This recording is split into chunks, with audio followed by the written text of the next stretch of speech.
Chers compatriotes et chers amis togolais, comme l'annonçait tout à l'heure Marceau Malekou, le peuple gabonais est en deuil pour avoir perdu un haut dignitaire de la République. Monsieur Jules Aristide Bourdais-Sogouli-Nguindé est né 10 ans après la Déclaration universelle des droits de l'homme qui avait été signée ici au palais de Chaillot en 1948. Il est né le 28 février 1938 à Libreville.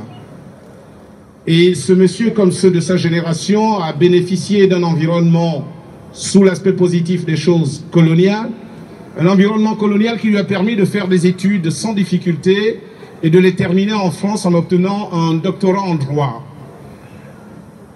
Il est rentré au Gabon et a exercé multiples fonctions. Il est magistrat à l'origine, mais il a été ministre pendant un peu plus d'une dizaine d'années et il a surtout assumé la fonction de président de l'Assemblée nationale de 1990 à 1993. À l'heure où il s'en va et au moment où les fonctions les plus hautes de l'État sont occupées par les passions les plus basses et les esprits les plus vils, nous ne pouvons qu'avoir une pensée à l'endroit de cet homme qui, tout au long de son parcours, a affiché une intégrité et une moralité à toute épreuve. Son parcours l'a prouvé et il me revient à l'esprit un échange qu'il avait eu à l'occasion de ce qui avait été désigné à l'époque comme étant les dossiers de la RTG, où l'on passait au crible l'action gouvernementale. Le journaliste de service avait déclaré face à M. Sogouli-Nguindé: nous avons fouillé, nous avons cherché, nous n'avons rien trouvé, M. Sogouli-Nguindé, vous êtes fort. Cette déclaration portait un message qui dénonçait en fait, en contrepartie, les détournements de deniers qui avaient été opérés par nombre de ses collègues au gouvernement à l'époque. Et il ne lui a jamais été reproché d'avoir piqué des sous dans les caisses de l'État. Cet homme avait une obsession de l'application de la norme juridique. Il estimait que toute société ne pouvait se construire que sur le respect de la loi et que celle-ci ne pouvait naître que de la volonté populaire. Autrement dit, la construction de la société gabonaise qui aurait été son obsession ne pouvait se faire que si l'on respectait le choix du peuple. Et ces prises de position, après avoir quitté l'Assemblée nationale, et nous le savons tous, il avait démissionné, pour nous les Gabonais nous le savons, et il faut savoir qu'il avait démissionné parce qu'il s'était opposé ouvertement au président de l'époque, Omar Bongo, qui estimait que Jules Aristide Bourdais-Sogouli-Nguindé jouait trop les intellectuels en favorisant l'opposition dans l'hémicycle au cours des débats parlementaires. Et M. Sogouli-Nguindé lui avait fait comprendre qu'il ne pouvait pas être le président du PDG, il était le président de l'Assemblée nationale gabonaise. Et la situation s'était empirée jusqu'à ce qu'il fasse l'objet d'une menace de mort en bonne et due forme, écrite dans un macaya, vous pouvez le retrouver dans le journal de l'Union dans l'année 1993, ce qu'il avait contraint, lui, parce qu'il était fort de caractère, à démissionner de l'Assemblée nationale et à s'opposer ouvertement à son ancien parti politique.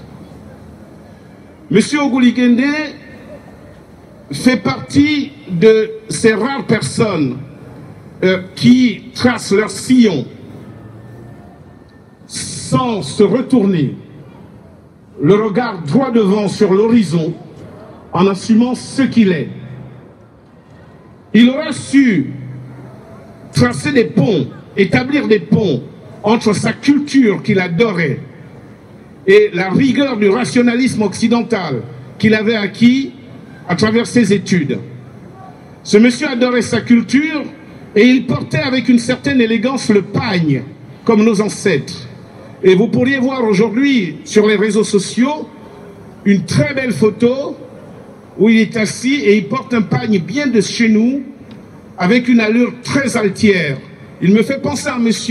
Marc Saturnin Nguema, un autre notable de notre pays, qui effectivement prenait plaisir à mettre son pagne quand il était chez lui, à son domicile. Et donc cet homme était capable aussi bien de porter le pagne et le costume avec la même élégance. Et il était aussi bien rigoureux dans la pratique des rites ancestraux que dans l'application du droit quand il occupait des fonctions dans les différents espaces de la société publique gabonaise.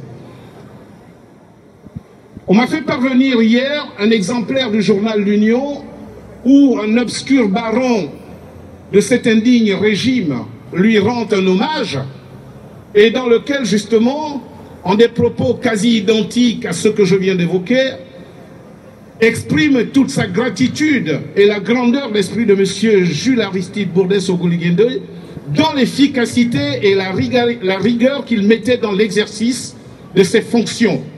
Eh bien, si ces messieurs avaient fait l'effort de se comporter comme M. Oguligende, le Gabon ne serait pas dans l'état où il se trouve aujourd'hui. Voilà l'hommage du vice à la vertu. Je voudrais partager avec vous, et ceci n'est pas un éloge, l'éloge on le réserve à ceux qui sont au pays, ceux qui sont au Gabon. Je voudrais partager avec vous quelques souvenirs. C'est un hommage, c'est une reconnaissance. C'est la dimension de l'homme qui m'interpelle. M. Oguligende a toujours été prompt à s'engager partout où l'on proposait une solution pour amener le pays à sortir de la médiocrité. Et en 1993, mes amis et moi, nous appartenions à un groupe que nous appelions le Paris. Nous avons organisé un repas, nous avons réuni l'ensemble des politiques gabonais à mon domicile, au quartier à Québéville, au Pipermint. Monsieur Limbumba, qui se trouve actuellement en France, et qui à l'époque, quelques temps avant, avait fait l'objet d'une tentative d'assassinat et était venu se faire opérer ici en France, venait de rentrer sur le territoire national. Nous l'avions invité. Avait pris part à ce repas Monsieur Mba Abessolo. Monsieur Jules Aristide Bourdès Oguligende, il fut l'un des premiers à accepter, à venir à ce repas. Il y avait énormément de réticences. Le recteur Nzoingema, il est décédé. Monsieur Oyonaba, tous ces responsables politiques avaient accepté de venir et nous évoquions pour la première fois la possibilité de convenir d'une candidature unique à l'élection présidentielle de 1993. Malheureusement, nous n'avions pas réussi. Et cela avait affecté M. Oguligende, qui était prêt à se désister si et seulement si les autres s'accordaient pour laisser un seul candidat face à Omar Bongo. Ce qui veut dire que déjà à cette époque-là, alors qu'il venait de quitter le PDG, alors qu'il était encore très sollicité par le pouvoir en place, il avait décidé de tourner le dos définitivement à la médiocrité et s'était inscrit dans la logique de contribuer à faire émerger le Gabon. À l'heure où il s'en va, à l'heure où il traverse la rivière, il me vient à l'esprit la nécessité d'évoquer tous ceux qui sont partis avant lui dans des conditions assez particulières et parfois violentes pour avoir tout simplement pensé qu'il pouvait apporter quelque chose à notre pays, qu'il pouvait améliorer la situation du Gabon. Et je pense tout de suite en bas Germain, dont on n'a jamais retrouvé le corps. Je pense tout de suite à Piero Fanginoveni qui a été assassiné ici en Europe. Je pense au capitaine Manza Ngokuta qui a été exécuté à Orlando. Je pense à Joseph Njambe évidemment. Mais je pense à d'autres personnes ici comme les responsables du premier Morena qui sont passés par la case prison et qui ont été affaiblis à l'époque et qui sont morts de leur mort, que l'on dit naturelle, mais Dieu seul sait si ce n'était pas les conséquences de la prison. Je pense à Oyonaba, je pense au recteur Nzongema, je pense à l'abbé Noël Ngoua. Je pense à tous ces jeunes qui ont été fauchés dans leur jeunesse, à l'âge où ils espéraient justement commencer à construire leur avenir. Je pense à Mbolo Beka, je pense à Béranger, je pense à tous ces jeunes de 2009 et tous ceux qui ont perdu la vie en 2016 et jusqu'à ce jour. Toutes ces personnes qui, pour s'être intéressées à la cause de leur pays, ont dû payer le prix fort. Ils ont été remerciés par une balle de fusil. Nous nous battons pour que tout ceci ne se répète plus.